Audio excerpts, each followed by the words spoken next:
Somewhere over the Pacific Ocean right now, 4 people are doing something that hasn't been done in over half a century. They're not on a plane. They're not in low Earth orbit. They are 250,000 miles from the nearest human being, inside a metal capsule the size of a large SUV, headed toward the moon. And in a few hours, they're going to disappear. Not disappear like a magic trick. Disappear like the signal dies, the screens go blank, and mission control in Houston just sits there and waits for 40 minutes. No telemetry, no voice, no data, just the knowledge that 4 people went behind the moon, and either they'll come back around the other side or they won't. That moment, those 40 minutes, is what I want to talk about, because everyone is covering the hardware. Everyone is talking about how Orion is bigger than Apollo, how the computers are 20,000 times faster, how the rocket produces more thrust, and all of that is true, and all of it is impressive. But I think the most important thing about Artemis II isn't the technology. It's what that technology is being asked to prove, and what it means that 4 human beings voluntarily climbed on top of it, knowing exactly what could go wrong. Reid Wiseman is the commander. He's a former Navy test pilot, an ISS veteran, but he said something in a pre-launch interview that stuck with me. He said that no amount of training prepared him for the moment he looked out the window and saw the entire Earth,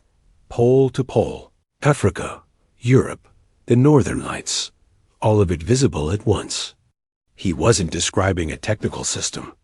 He was describing something that happened to him as a human being. That's the story that matters. Victor Glover is the pilot, and he is the first person of color to travel beyond low Earth orbit in the history of our species. Let that land for a second. The Apollo program landed 12 men on the moon between 1969 and 1972. All of them were white. All of them were American. All of them were men. Not because NASA explicitly excluded anyone else, but because the pipeline that produced military test pilots in the 1960s was itself a closed system. Glover breaking that barrier isn't just symbolic. It's the program, acknowledging something it took 50 years to fix. Christina Koch is the mission specialist, and she is the first woman to travel this far from Earth, ever, in the entire history of human spaceflight. And Jeremy Hansen, the mission specialist from Canada, is the first non-American to go beyond low Earth orbit. He's there because of a treaty signed in 2020 that formalized Canadian participation in the Artemis program. The era of space exploration as a single nation's achievement is over. What replaced it is messier, slower, and more politically complicated. But it also means that when something goes right, more people own it. Now here's what none of them talked about publicly before launch, and what I think deserves more attention. The heat shield. When Artemis I flew in 2022, the uncrewed test flight, the heat shield came back damaged in ways the models hadn't predicted. Portions of the ablative material charred and flaked off during re-entry.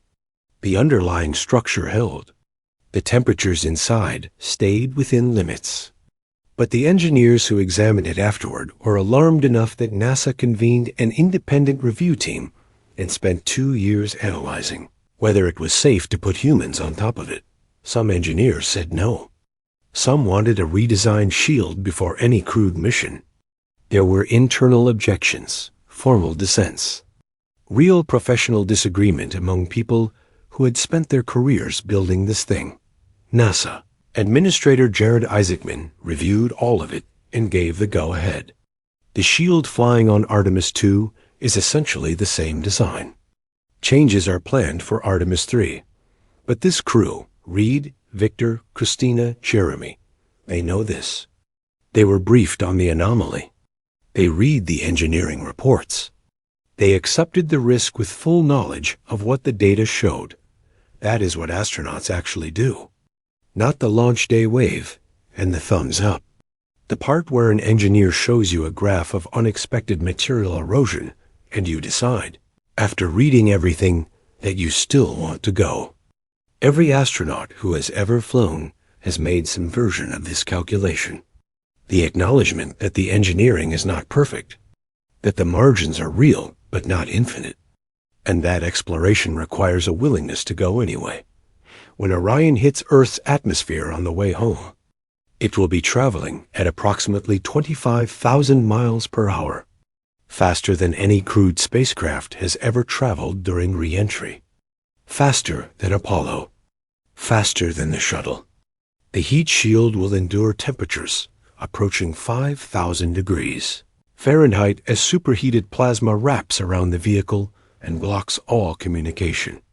The crew will be completely alone for those minutes, unable to talk to Houston, unable to do anything except trust the engineering of people they will never meet, who worked on components they will never see, solving problems that were found on an uncrewed test flight 2 years ago. And before that happens, there are the 40 minutes behind the moon. The Apollo astronauts knew this silence too.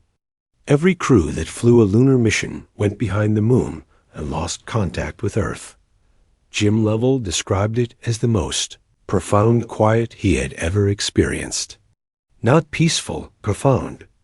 The difference between choosing to go somewhere without phone service and being in a vehicle where the physics of where you are make communication physically impossible.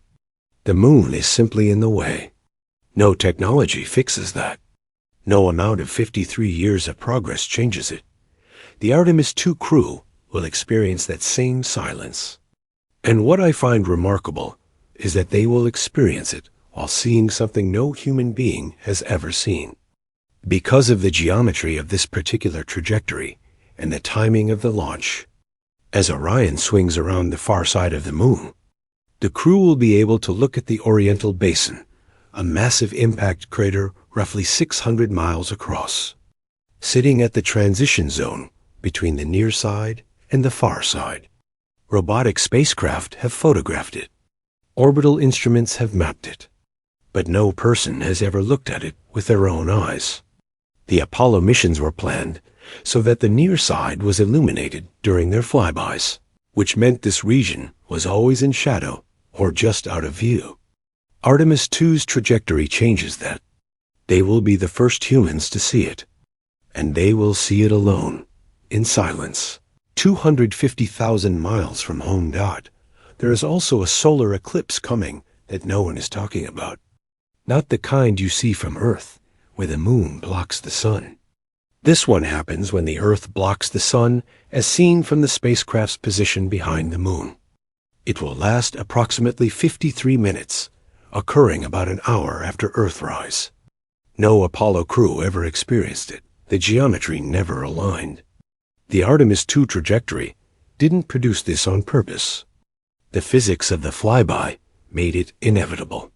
So these 4 people, in the middle of their 40 minutes of silence, will watch their home planet, a thin blue crescent, slowly slide in front of the sun.